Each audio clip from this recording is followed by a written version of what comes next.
Welcome everybody to my first YouTube video for this channel. My name is Malashira Jade and I've been playing tabletop games for over a decade now.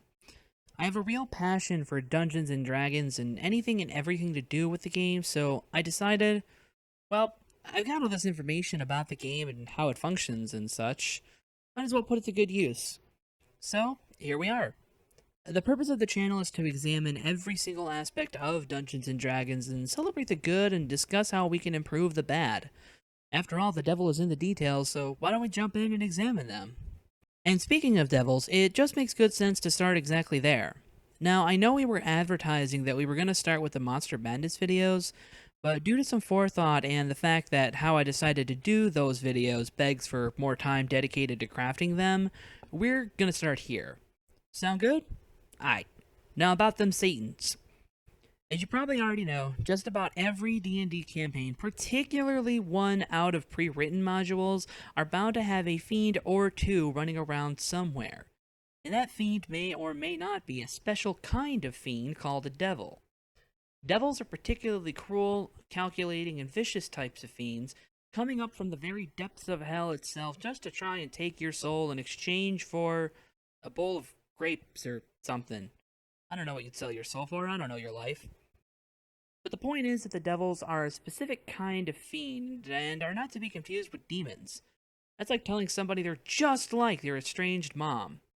You don't do that, man. That's not cool.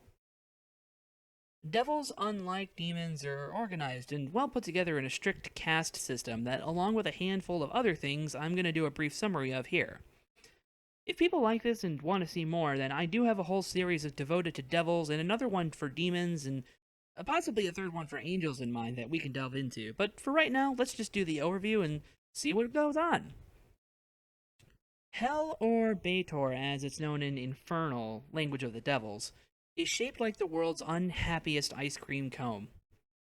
It's black licorice flavored too. Probably. But unlike an ice cream cone, it's divided up into levels, the top being the biggest and the nicest, and the bottom being the most evil part, where your ice cream starts to melt out all over your hands. There's 9 layers in total, coining the name the 9 Hells, as well as Hell, the Hells, Baator, and the 9 Hells of Baator. Basically, if anyone says Hell or Baator in any way, shape, form, or multitude, they're probably talking about this super extra fun place. At the very top of Satan's waffle cone, we've got a vernus, and if for some reason you chose to visit Hell for its warm climate and friendly locale, this is where you'll step off the astral cruise ship. This level is dry, rocky, desolate, sparse, and pretty much sucks in every way you can imagine. It's a pretty nice crash course on the rest of the place, if I'm being completely honest. I mean, hell, the sky doesn't even have stars in it, just black smoke with a red glow to it that's known to vomit the occasional 20-foot ball of fire down upon the ground below. So, pack a fireproof raincoat. Oh, and probably some earplugs too, because you'll want them when the devils start calling out war cries. Avernus actually serves as the hub for all the devils that go to war against the demons, just to see who can kill who the most. That's how much they hate each other. Seriously, don't get it mixed up. Now, if you survive Avernus and for some reason actually want to go further down, the next level is called Dece. And this place is boring.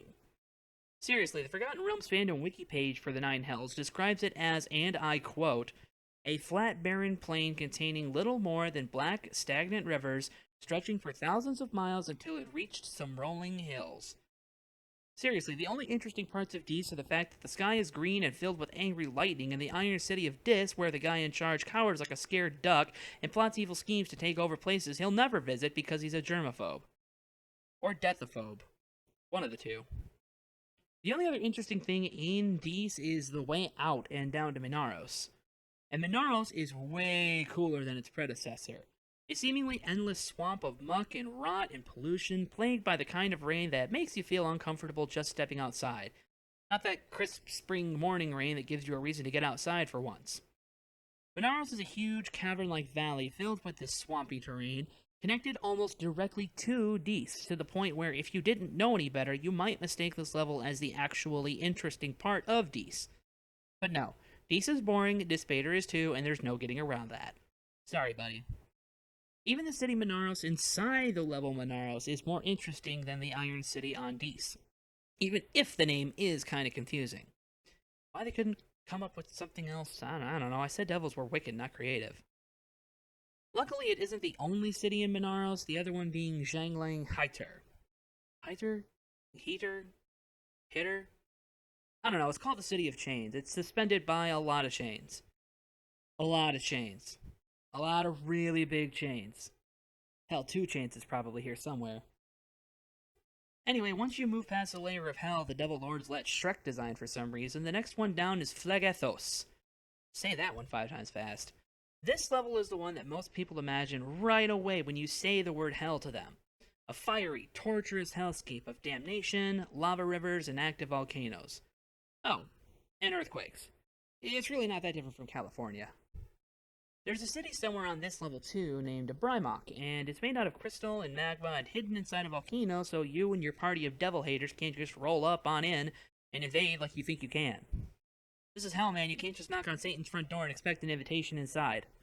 If you manage to somehow make it through the fire and the flames and still want to see how much worse things can get, the next level down is Stygia. And it's cold now. Super cold. Really, really cold. Seriously, your parka ain't squat to Stygia. This one used to be a giant ocean, I guess, but the dude in charge made Asmonius mad. That's Devil Daddy numero uno. And so he's locked the guy up inside magic ice of never-melting magical doom for the rest of eternity. So now the entire place is covered in ice as well. Nice job, Levistus.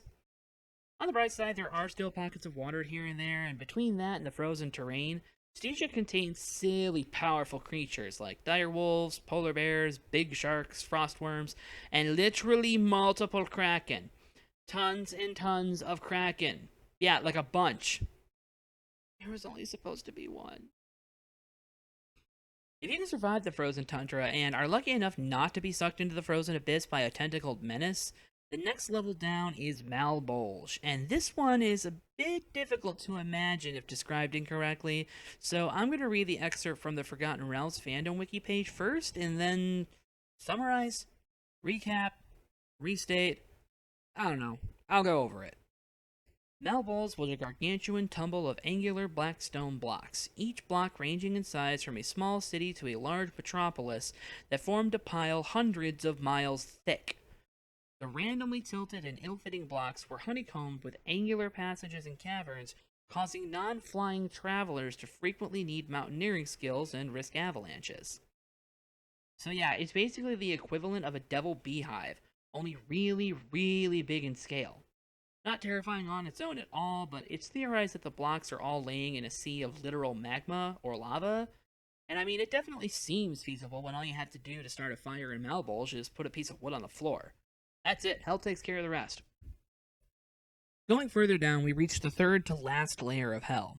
And if you've come this far, I really hope you brought a planar compass or a minotaur, because you're about to get more lost than a middle-aged dad taking his family of 4 on a camping trip for the first time in his life and refuses to ask anyone for directions even though he's never been to Mississippi before.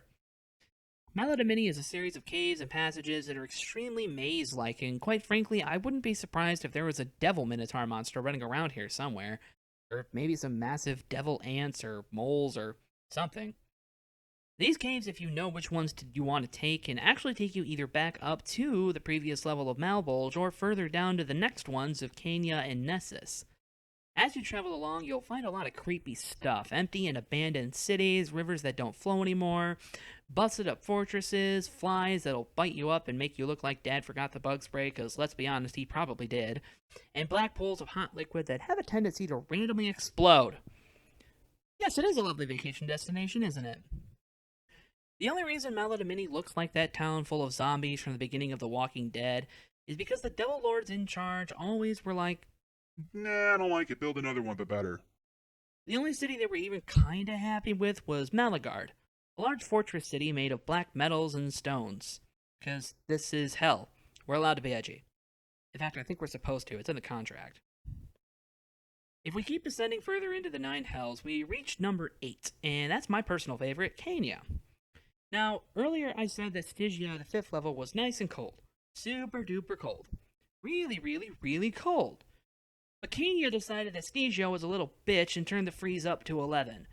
I mean, we're talking temperatures of negative 60 degrees Fahrenheit or negative 51 degrees Celsius for those of you who don't live in the United States of Asatry. Luckily for people who actually come here, the most dangerous thing in this level is the weather itself. Most creatures are smart enough to know that big cold, big bad. So the only things you actually have to watch out for are the Devil Lords of Cania, Mephistopheles himself, or any devils that are under his command. Though, quite frankly, unless you're here for him or his superior Asmodius, Mephi Boy probably doesn't even notice that you're on his level at all. He's far too busy enjoying his luxurious ice castle with a heated interior, plotting for the day he overthrows Asmodius and takes his place as the rightful king of hell. Asmodius, however, ain't having none of that.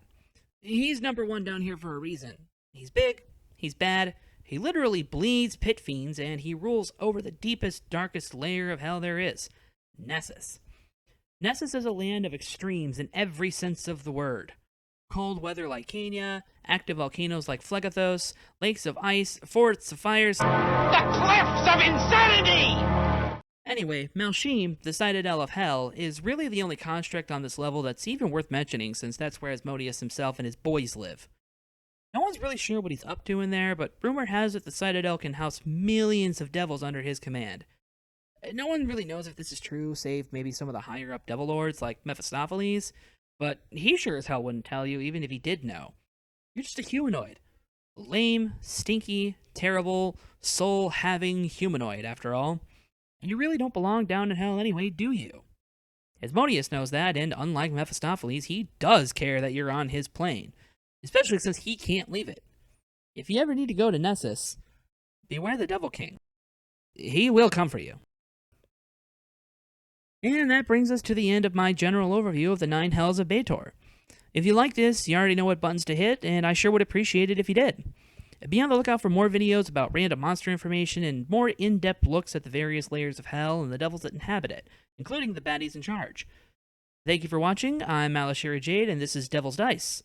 May the devil's luck be in your favor.